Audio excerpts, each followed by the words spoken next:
Ada ungkapan yang sangat dikenal di alam Melayu. Bagaikan pohon di tengah padang, rimbun daunnya tempat berteduh, kokoh dahannya tempat bergantung, kuat batangnya tempat bersandar, teguh akarnya tempat bersila. Dari pepatah itu kita melihat bahwa sebagai gejala biologis, pohon sudah merasuk ke ruang simbolis yang mengatur dan atau yang menentukan wujud dari yang disimbolkan. Dalam konteks ini ialah pemimpin. Ya, pemimpin yang baik itu adalah pemimpin yang bisa melindungi, pemimpin yang bisa menjadi tempat bergantung, pemimpin yang bisa menjadi tempat bersandar, dan pemimpin yang bisa menjadi tempat bersila. Pohon juga mengalami perluasan makna ke dalam benda-benda dan fenomena alam yang lain. Sungai-sungai besar di Riau, misalnya, diberi nama bukan sungai tetapi batang. Kita mengenal ada Batang Indragiri, Batang Kampar, Batang Siak, dan Batang Rokan. Sedangkan sungai-sungai kecil yang lebih kecil dari batang itu disebut sebagai cabang dari Batang Kampar, Batang Indragiri, Batang Siak, dan Batang Rokan. Nah, kata akar yang menjadi elemen dasar dari pohon itu juga wujud ke dalam penanda-penanda dari relasi antara manusia dan kehidupan dengan lingkungannya. Misalnya dikatakan bahwa dia mengakar atau tradisi itu mengakar. Mengakar mestinya diambil dari hakikat pohon, hakikat paling dasar dari pohon yaitu akar. Nah, kemudian dahan dan ranting juga, dan pucuk khususnya adalah penunjuk utama bagi orang-orang yang berkedudukan tinggi, yang disebut juga dengan pemimpin. Jadi pucuk di antara para pemimpin disebut dengan pucuk pimpinan. Orang yang didahulukan selangkah, ditinggikan seranting.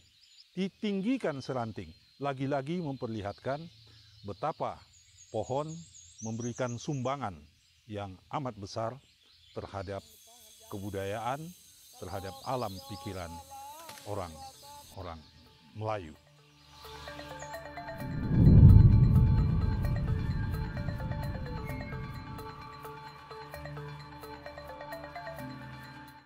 Petarangan itu punya pebatinan Kuang Oso 30 beserta tanah ulayatnya. Tidak boleh ditambah dan tak boleh dikurangi. Apabila ditambah atau dikurangi, maka konolah dimakan oleh sumpah satih adat. Tanah perbatinan itu menurut zaman dahulunya itu tanda-tanda alam. Namanya di dalam adat itu disebutkan pepatahnya, gurih tanah dapat ditengudau, takik kayu bisa ditengada, kok bukit bisa dijalang, kok bakal bisa diikuit, kok sungai bisa dititi, tanah kelengan kelengan sarok, cucu nayi kelengan sarok. Dan cucu ayu sebelah timur dengan timur punya, cucu ayu sebelah barat dengan barat punya. Kini kondisi bate itu sudah tak bisa lagi dipedomani karena kok sungai lah tabun, kok bukit olah runtuh, kok bakal sudah tak ada lagi. Tanah ulayat itu adalah hak masyarakat adat beserta sanak pedusi yang ada di daerah perbatinan atau kedatuan tersebut. Hutan di tanah ulayat perbatinan yang Kuang Oso 30 ada bermacam bentuk hutan. Satu hutan itu disebut hutan larangan. Hutan larangan itu adalah yang tak boleh diganggu dan dibinasakan. Yang selanjutnya hutan rimba gano. Iko Imbo tidak pernah didokek dek manusia dari dulu-dulu sampai kini. Kalau itu didokek itu nanti akan menimbulkan musibah baginya. Ada juga hutan itu dulu dinamakan orang hutan soko. Hutan soko itu kegunaannya kalau memang itu topek kepada sesuatu suku, itu kalau tumbuh sosak dan sompi itu bisa dipergunakan untuk diambil kayunya, diminta kepada kepala sukunya. Sesudah itu namanya hutan kepungan sialang. Hutan kepungan sialang itu sama juga. Kepungan sialang itu tak boleh dirusak dan tak boleh diganggu. Kepung sialangan kita kok tak boleh sebetulnya ditumbang. Kalau ditumbang, siapa kedapatan menumbang? Kalau di zaman nenek moyang kita dulu, itu batang sialang itu dikapani. Mulai dari urek-ureknya sampai ke pucuknya itu dikapani oleh yang si pelaku merusak batang sialang tersebut. Sesudah itu inyo didondo pula deh memotong kobau miagi makan urang Nagori.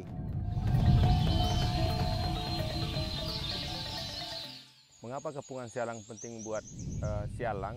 Karena kepungan sialang menjadi sumber makanan untuk lebah dan regenerasi tanaman sialang itu sendiri. Seharusnya kepungan sialang itu di tiap wilayah pebatinan suku Petalangan itu pasti punya. Tetapi memang sejak deforestasi tinggi atau kehilangan hutan yang cukup besar dari sejak tahun 90, banyak kepungan sialang itu mulai hilang ya, berkurang akibat dari pembukaan lahan untuk perusahaan baik perkebunan sawit maupun hutan tanaman industri. Kalau kepungan sialang yang tersisa atau tertinggal saat ini itu masih bisa ditemui di tiap-tiap pebatinan, tapi jumlahnya tidak banyak lagi dan luasannya kecil-kecil. Ada yang 5 hektar sampai 50 hektar. Yang saya masih jumpai dalam luas itu di Rantau Baru masih ada di atas 400 hektar luas kepung sialang.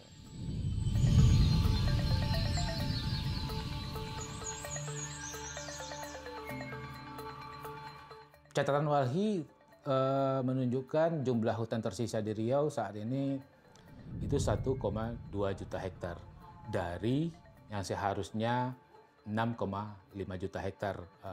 Dan jumlah ini semakin hari semakin berkurang. Deforestasi kita itu mulai marak terjadi sejak masuknya era industri, hutan tanaman industri dan perkebunan kelapa sawit yang dimulai sejak tahun 1980 sampai era saat ini. Tapi kan bicara dampak misalnya yang hari-hari kita rasakan itu sejak tahun 97 sampai 2015, terutama untuk eksploitasi besar-besaran di lahan gambut ya, itu menimbulkan kebakaran hutan dan lahan yang menimbulkan kabut asap yang mungkin memori kita masih bisa ingat hampir sepanjang tahun sejak tahun 97 sampai 2015. Provinsi Riau ini hampir tiap tahun mengalami kabut asap yang berasal dari kebakaran hutan dan lahan dari membuka hutan yang ada masa lalu. Riau itu salah satu tertinggi konflik satwa antara manusia dengan harimau, manusia dengan gajah. Terus belum lagi misalnya masalah banjir ya, yang hampir tiap tahun dialami oleh masyarakat Riau akibat pembukaan hutan secara besar-besaran masa lalu. Keberadaan masyarakat adat, terutama di Riau ini kan sangat tergantung sekali sama hutan ya. Artinya mulai dari sosial, ekonomi, budaya, mereka tuh erat hubungannya dengan hutan. Nah, jika hutan hilang, pastilah peradaban dan kebudayaan mereka itu akan terdampak.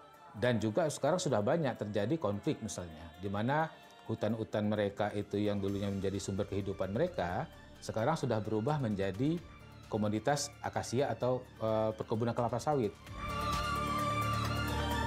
Salah satu isu yang dirasakan manusia di masa depan itu adalah masalah perubahan iklim.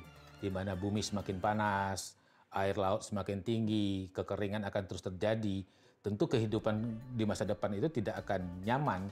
Makanya ya mulai dari sekarang, upaya-upaya pemulihan dan langkah-langkah baik yang diambil oleh generasi muda sekarang seperti menanam pohon, merawat pohon, atau tidak menggunakan plastik. Saatnya lah anak-anak muda sekarang itu bersuara dan berbuat sebaik mungkin di dalam upaya penyelamatan bumi kita. Kalaulah hidup hendak selamat, peliharalah laut beserta selat.